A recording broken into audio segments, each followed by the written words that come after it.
Happy morning my beautiful lilies. എന്തൊക്കെയുണ്ട് നിങ്ങളുടെ വിശേഷങ്ങൾ? സുഖമായിരിക്കുമെന്ന് വിചാരിക്കുന്നു. നിങ്ങളുടെ ചുറ്റുപാടും നിങ്ങൾ ദിവസേന കാണാറുള്ള സ്ട്രോങ് ആയിട്ടുള്ള ഹാപ്പി ആയിട്ടുള്ള ചിലരുണ്ടാകും അല്ലേ? നിങ്ങൾക്കറിയുന്ന ആ സ്ട്രോങ് പേഴ്സൺസ്. എന്നാൽ ഇന്ന് അവരുടെ മുഖത്ത് കാണുന്ന ആ ഒരു പുഞ്ചിരിക്കും ആ ഒരു ഹാപ്പിനെസ്സിനുമൊക്കെ ഒരു ബിഹൈൻഡ് ദ സീൻ ഉണ്ടാകും. ഒരിക്കൽ നിങ്ങൾക്ക് മനസ്സിലാവാത്തത്രയും ദുരിതങ്ങളിലൂടെ കടന്നു വന്നവരാകും അവർ. മറ്റാരും കാണാത്ത കൊടുങ്കാറ്റ് അവർ തരണം ചെയ്തവരാണ്. അവർ മൗനമായി യുദ്ധം ചെയ്തവരാണ്. ഒളിപ്പിച്ചു വെച്ച കണ്ണീരിനാൽ കരഞ്ഞവരാണ്.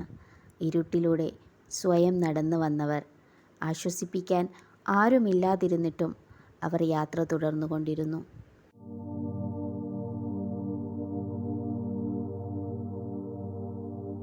കാരണം സ്ട്രഗിൾ അതൊരിക്കലും ഒരു അവസാനമല്ല, ആൻഡ് ഇറ്റ് ഇസ് ദ ബിഗിന്നിങ്.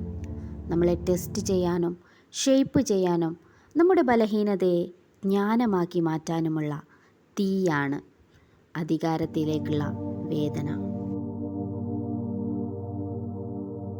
നിങ്ങൾ കാണുന്നുണ്ടോ? സ്ട്രെങ്ത് ഒരിക്കലും കംഫർട്ട് സോണിൽ നിന്നല്ല ജനിക്കുന്നത്. ഉപേക്ഷിക്കാൻ തോന്നുന്ന നിമിഷങ്ങളിലാണ് അത് രൂപപ്പെടുന്നത്. പക്ഷേ എഴുന്നേൽക്കാൻ തീരുമാനിക്കുക. എപ്പോഴാണോ ലോകം നിന്നെക്കൊണ്ട് അതിന് പറ്റില്ല എന്ന് പറയുന്നത്, നീ തിരിച്ച് ലോകത്തോട് മന്ത്രിക്കണം, യു ജസ്റ്റ് വാച്ച് മീ. പോരാട്ടത്തിൽ നിന്നാണ് ശക്തിയുടെ ഉത്ഭവം. ശക്തമായ പാറകളുടെ അടിത്തട്ടിൽ നിന്നാണ് പുനർജന്മം വരുന്നത്. നിങ്ങളുടെ യാത്ര എളുപ്പമായിരിക്കില്ല, പക്ഷേ അത് വിലമതിക്കാനാവാത്ത ഒന്നാണ്.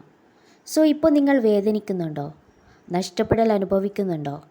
അല്ലെങ്കിൽ ക്ഷീണിതനാണോ? Hold on. കാരണം ഈ കൊടുങ്കാറ്റ് എൻഡ് ചെയ്യുന്നിടത്ത് നിൻ്റെ സക്സസ് സ്റ്റോറി ബിഗിൻ ചെയ്യുന്നു. അവിടെ നിൻ്റെ ശക്തി പുനർജനിക്കുന്നു. Your come back starts now.